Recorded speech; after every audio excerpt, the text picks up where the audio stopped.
Sir एक सवाल था कि आपका प्रदेश में घूमकर आप क्या ऐसा तो नहीं कि सांसदों की रिपोर्ट कार्ड तैयार कर रहे हैं? देखो, ऐसा कोई कोई हेडमास्टर नहीं होता और कोई स्कूल भी नहीं होता है। सांसदों का रिपोर्ट कार्ड जनता बनाती है, संगठन बनाता है। तो ऐसा कोई काम लेकर मैं नहीं आया हूँ।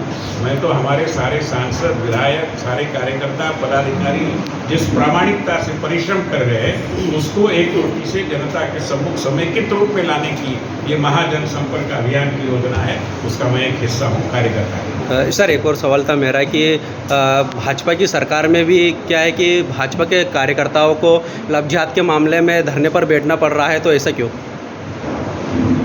पता नहीं, एक आध दूसरी बार कभी स्थानीय पुलिस की कुछ एक बात के कारण, रवैये के कारण करना पड़ता होगा और फिर ऐसे प्रकरणों में थोड़ा छानबीन के लिए भी कभी सर फिर भी अगर भारत सरकार, भारतीय जनता पार्टी की जितनी सारी सरकारें हैं, मध्य प्रदेश समेत, महाराष्ट्र समेत, वहाँ पर इस विषय को बहुत गंभीरता से लिया जाता है और कड़ी से कड़ी कार्रवाई भी की जाती है, कानून भी। सर माना था, आप अभी व्यवस्थाओं को लेकर बात कर रहे थे कि हमारी सरकारों में कानून व्यवस्था, रेलवे, स्वास्थ्य, शिक्षा, अलग अलग। तो इस पद्धति से हर किसी को शासन तंत्र में जवाबदेही के वातावरण से गुजरते हुए यहाँ पर एक ऐसी सरकार बनी है जो स्वयं उत्तर देने की क्षमता रखती है और इसलिए औरों से उत्तर मांग भी सकती है। अब तक तो ऐसा था कि हम भी पूछेंगे नहीं, आप भी हमें पूछो मत। अब ये सिलसिला नहीं है। हमने देखा कि विगत 9 सालों में धारा 370 जो हमारा एक प्रमुख मुद्दा हमेशा चुनाव में रहा, हमने उसको निरस्त किया। ट्रिपल तलाक की कुप्रथा खत्म होने से हमारे अल्पसंख्यक समाज की जो बहनें हैं, महिलाएं हैं, उनको बड़ी राहत मिली। आतंकवाद पर सर्जिकल स्ट्राइक के माध्यम से काबू पाने की कोशिश हुई, एयर स्ट्राइक हुआ और अभी अयोध्या में श्री राम जन्मभूमि पर राम का भव्य मंदिर बन रहा है और पूरी उम्मीद है कि आने वाले कुछ महीनों में वो जनता के लिए रामलला का दर्शन करने के तहत मेरा ये राजगढ़ का प्रवास है और पत्रकारों को भी हम मिल रहे हैं, समाज के अन्य क्षेत्रों में भी जनता के साथ रूबरू हो रहे हैं। एक विकास तीर्थ नाम का कार्यक्रम है जिसके अंदर हम कार्यकर्ताओं और हमारे शुभचिंतकों, समर्थकों के साथ, जहां पर 9 साल के कार्यकाल में विकास को जमीन पर उतारा गया है, विकास को एक अनुभव का विषय बनाया गया है, वहां पर भी हम जा रहे हैं, जिसके तहत यहाँ के एक बांध को, एक डैम को भी हम भेंट देने वाले हैं। तो जब हम 9 साल की बात करते हैं, आपको याद होगा कि प्रधानमंत्री जी ने 2014 में जब कैंपेन शुरू हुआ तब विकास और सुशासन की बात की थी। बाद में धीरे धीरे कैंपेन चला तो बहुत आसान शब्दों में अपनी भूमिका को उन्होंने रखा, पार्टी की सोच को रखा, सबका साथ सबका विकास। 2019 में वो सत्ता में पुनः लौट कर आए तो उन्होंने कार्यकर्ताओं को कहा कि सबका साथ सबका विकास के साथ सबका विश्वास, जो 2009 में 2019 में हमने अर्जित किया ही था, उसके प्रति हमें सजग होना चाहिए। और अभी अभी विगत 15 अगस्त में लाल किले की प्राचीर से उन्होंने कहा कि सबका साथ सबका विकास, सबका विश्वास और सबका प्रयास। क्योंकि हमारी ये सोच रही है कि विकास ये केवल सरकारी कार्यक्रम नहीं होता, विकास में जनता की भागीदारी होती है और भागीदारी के कारण ही विकास धरातल पर उतर सकता है। इन सारी पृष्ठभूमि पर अगर हम देखेंगे तो विगत 10 सालों में 9 साल हुए हैं और 1 साल बचा है, मगर इस पूरे दशक में भारत की शासन व्यवस्था में एक उद्देश्य पूर्णता का अनुभव किया है।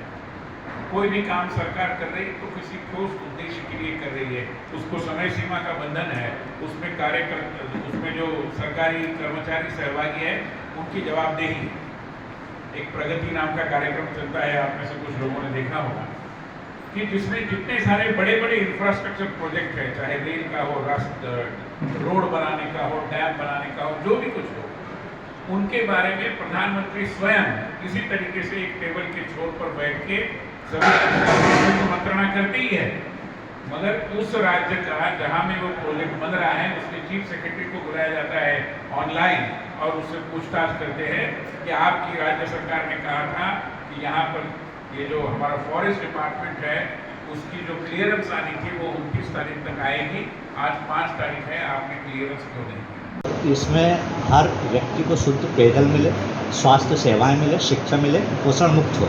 लेकिन राजगढ़ जिले की स्थिति ये है कि नल जल योजना की आप बात कर रहे थे, 1320 गाँव में अभी भी 1000 गाँव में पेयजल नहीं पहुंचा है, जिसका टाइम 2 साल पहले पूर्ण हो चुका। एक दूसरा, कुपोषण मुक्त जिला हुआ नहीं है, अभी भी 1400 बच्चे अति कुपोषण की श्रेणी में आते हैं। 2, तीसरा, राजगढ़ जिले के जो स्कूल हैं उनमें 1450 पद रिक्त हैं। ये राजगढ़ जिले के किसी भी हायर सेकेंडरी और हाई स्कूल में एक भी परमानेंट प्राचार्य नहीं है, शिक्षा कैसे सुधरेगी? 3, चौथा, जिला अस्पताल में 29 पद प्रथम श्रेणी चिकित्सकों के रिक्त हैं। ऐसी अवस्था में जबकि सरकार केंद्र और राज्य में यहाँ पर आती है, ये व्यवस्थाएं जो नीति आयोग में शामिल है, इसके बावजूद भी व्यवस्थाएं नहीं हो पा रही। इस बात की सूचना आंकड़े अधिकारी बताते होंगे कि यहाँ सब पूर्ण हो चुका है, लेकिन हकीकत ये है नहीं, ये आंकड़े अधिकारियों से लिए हुए नहीं है, ये हमारे कार्यकर्ताओं से प्राप्त आंकड़ों का मैंने केवल आपके सम्मुख एक रिपोर्ट रखी है। और देखिए, पहले ये मानसिकता का भी विषय, पहले इन जिलों को क्या कहा जाता था? अति पिछड़े जिले। अभी हम क्या कहते हैं?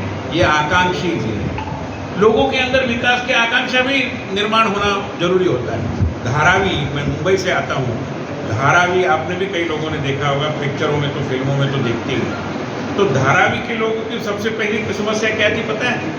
उनको लगता था जो जीवन वो जी रहे वो अच्छा ही है, क्योंकि अच्छे जीवन की आकांक्षा उनके मन में जगाने के लिए भी तो मेहनत करनी पड़ती है।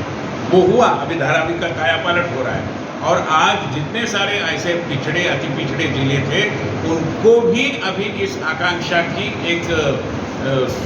एक सुगबुगाहट उनमें दिखाई देती है, जिसके कारण वो स्वयं सामने आते हैं। सरकार तो योजनाएं बनाती है, योजनाओं का लाभ लेने के लिए लोगों ने सामने आना होता है और उनको प्रोत्साहित करने का काम हमारे जनप्रतिनिधियों का होता है। वो कर रहे हैं, उसके कारण ये आंकड़े बढ़ रहे हैं। तो हो सकता है कुछ मात्रा में और भी करने की जरूरत है। वैसे तो हम कहते हैं कि थोड़ा सा पाया है, थोड़े की जरूरत है, तो करेंगे हम।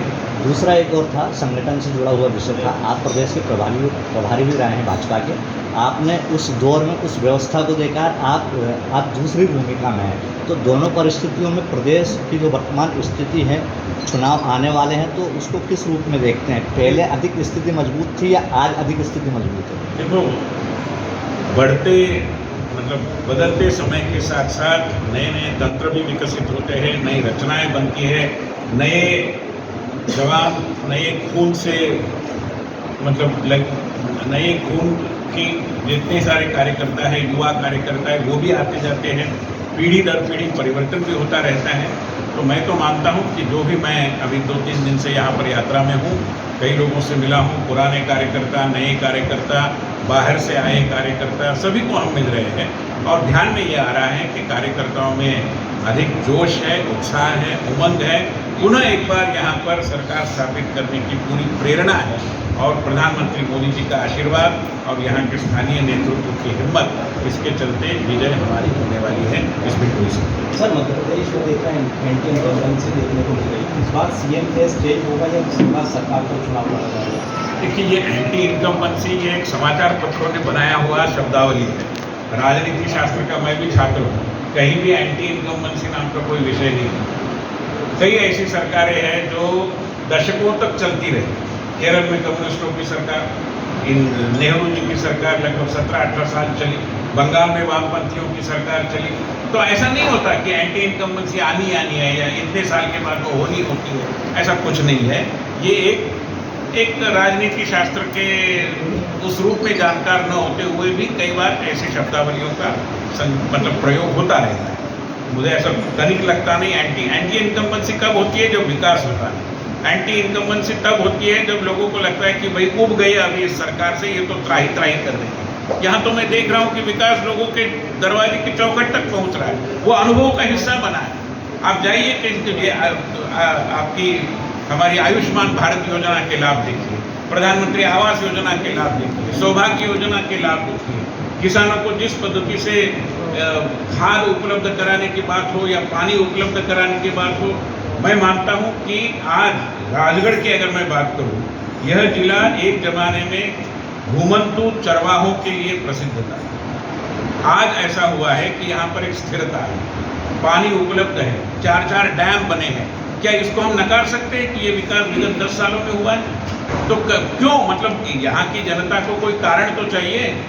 आज ऐसा कोई कारण सरकार ने उपलब्ध नहीं किया है, मगर उल्टा अगर मैं कहूँ कि बहुत सारे कारण ऐसे दिए हैं जिसके कारण यहाँ की और प्रदेश की जनता में ये वायुमंडल है कि जो चल रहा है उसको और अधिक ताकत से आगे ले जाने के लिए भाजपा की सरकार यहाँ पर वापस आई। सर, आपने कहा कि किसी एक चीज़ से उठ जाना, मेरा सवाल यही था कि सीएम फेस मध्य प्रदेश में चेंज होगा या उसी पर चुनाव लड़ा जाएगा? देखिए, आज हमारे प्रदेश प्रधान जी के नेतृत्व में एक सफलतापूर्वक सरकार चल रही है और उन्हीं के नेतृत्व में ये चुनाव हम लड़ रहे हैं।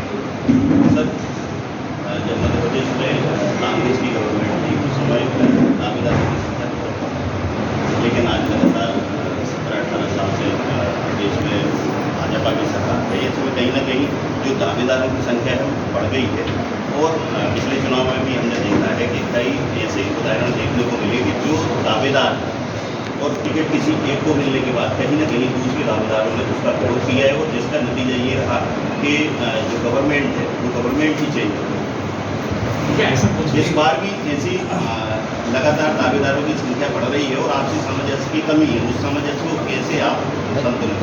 इसको यूँ देख सकते हैं ना कि राजगढ़ संसदीय क्षेत्र की अपन बात करें तो लोकसभा तो 4,28,000 से सांसद जी जीतते हैं, लेकिन विधानसभा की 8 सीटों में से केवल 2 ही सीट भाजपा जीतती, 6 सीटें हार जाती हैं। कभी-कभी तो एक्सीडेंट सरकार हो जाता की है। योजनाएं देखो, चला रही धरातल पे, फिर मैं कहाँ बताता कम हूँ, गई मैं जाती बताता है? या हूँ। तो सेवोटेज वाला प्रश्न है, वो कहीं जाने लागू की नहीं जरूरत नहीं है। जो हमारे देश ने संविधान बनाते समय फर्स्ट पास द पोस्ट और वेस्टमिंस्टर मॉडल को स्वीकार किया ना, उसके अंदर एक ऐसी रचना है कि आप वोट परसेंटेज यहाँ तक पाए तो भी सीट परसेंट नीचे जा सकता है या बढ़ भी सकता है।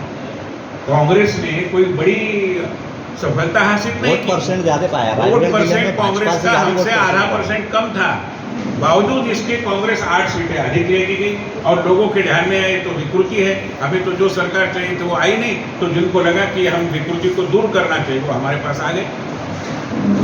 तो अभी कर्नाटक की बात मैं करूँ, हमारा वोट परसेंटेज कोई कम थोड़ा ही ना हुआ है, मगर ये रचना ऐसी है कि इसमें कभी कभार ऐसा होता है, तो कभी हमें लाभ भी होता है, कभी हानि भी होती है, वोटर भी बढ़ते हैं। तो जो भी है। तो मेरे कहने का मतलब है कि इसके कारण एकदम से लोगों ने फलाने राजनीतिक दल को नकारा है, ऐसा निष्कर्ष निकालने की जल्दबाजी हम न करें, ये मेरा पहला कहना है।